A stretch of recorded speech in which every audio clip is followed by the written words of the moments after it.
जादुई स्कर्ट। किसी शहर में एक स्नेहा नाम की लड़की रहती थी। बचपन में ही उसके पिता की मौत हो गई थी। उसकी मम्मी मधुरिमा एक बड़ी कंपनी में काम करती थी। उनके घर में किसी भी चीज की कमी नहीं होती थी। स्नेहा पढ़ाई में बहुत ही अच्छी थी और वो स्कूल में हमेशा फर्स्ट आती थी। स्नेहा बहुत अच्छे स्वभाव की लड़की थी। वो हमेशा अपनी माँ की बात मानती थी। एक दिन वो अपने कॉलेज जा रही थी। माँ, मैं कॉलेज जा रही हूँ, शाम तक वापस आ जाऊंगी। ठीक है बेटा, मैंने खाना बना दिया है, शाम को कॉलेज से आकर खाना खा लेना, मैं ऑफिस जा रही हूँ। ठीक है माँ। इतना कहकर स्नेहा वहाँ से चली जाती है। वो क्लास में बैठी हुई थी, तब उसकी सहेली आयुषी उसके पास आई और बोली, स्नेहा, तू फिर से पढ़ाई कर रही है? कितना पढ़ेगी तू? इतना पढ़कर कभी बोर नहीं होती? नहीं, मुझे पढ़ना बहुत अच्छा लगता है। मुझे इस बार भी क्लास में फर्स्ट आना है और मुझे अपनी माँ को खुश करना है। ये तो बहुत अच्छी बात है, लेकिन तुम्हें थोड़ा बाहर भी घूमने जाना चाहिए ना, नहीं तो पढ़ाई में मन नहीं लगेगा। नहीं, मुझे कहीं नहीं जाना, अब तू जा यहाँ से, मुझे डिस्टर्ब मत कर, मुझे आज ही किताब पूरी करनी है। चल ना, आज मूवी देखने चलते हैं, हमारी बाकी दोस्त भी जा रहे हैं, हम सब वहाँ जाकर बहुत मजे करेंगे। लेकिन स्नेहा आयुषी की एक नहीं मानती और उसको जाने से साफ इनकार कर देती है। ये सब सुनकर आयुषी वहाँ से चली जाती है। तब उनकी क्लास में उनकी मैम आ जाती है और कहती है, बच्चों सुनो, तुम्हारे लिए खुशखबरी है। हम लोगों में से अगर कोई भी दूसरे शहर में जाकर पढ़ाई करना चाहता है, उनके लिए अगले महीने एक एग्जाम होगा। जो एग्जाम में 90% से ऊपर लाएगा, उसे हम बड़े शहर में किसी कॉलेज में 1 महीने के लिए भेजेंगे।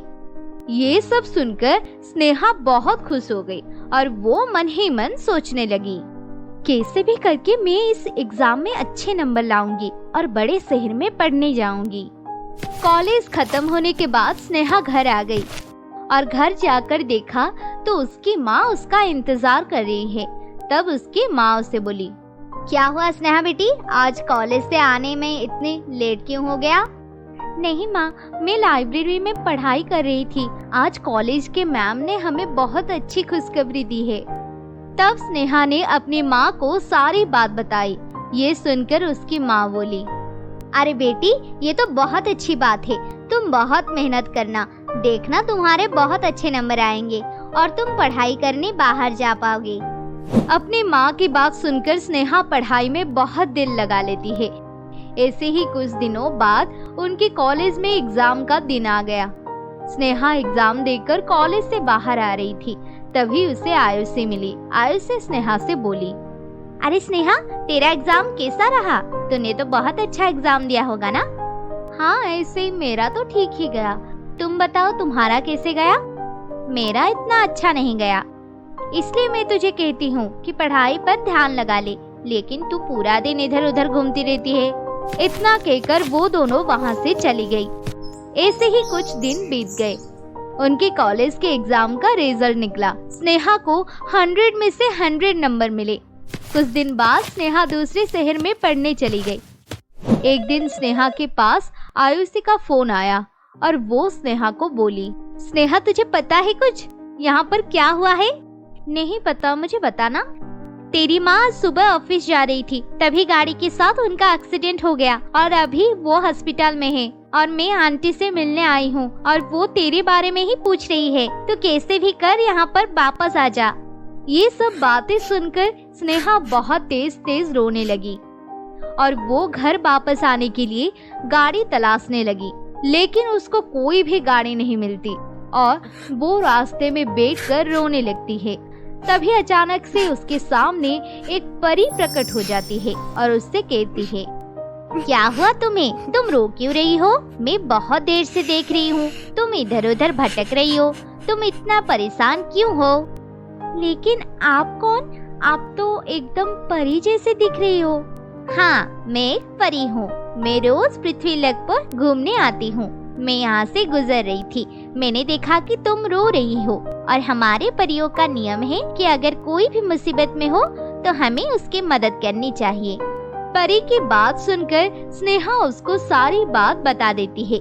ये सब सुनकर परी कहती है, मैं समझ रही हूँ कि तुम कितनी दुखी हो। अगर जरूरत के वक्त तुम अपनों के साथ नहीं रह पाते तो खुद को बहुत बेबस लगता है, लेकिन तुम फिक्र मत करो। इतना कहकर परी ने अपनी जादुई झड़ी निकाली और जैसे ही उसने अपनी जादुई झड़ी घुमाई तभी उनके सामने एक बहुत ही सुंदर स्कर्ट प्रकट हो गई। वो स्कर्ट बहुत ही चमक रही थी।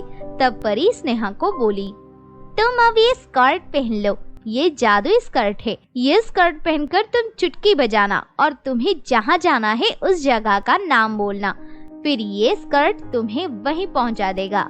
परी की बातें सुनकर स्नेहा ने वो स्कर्ट पहन लिया।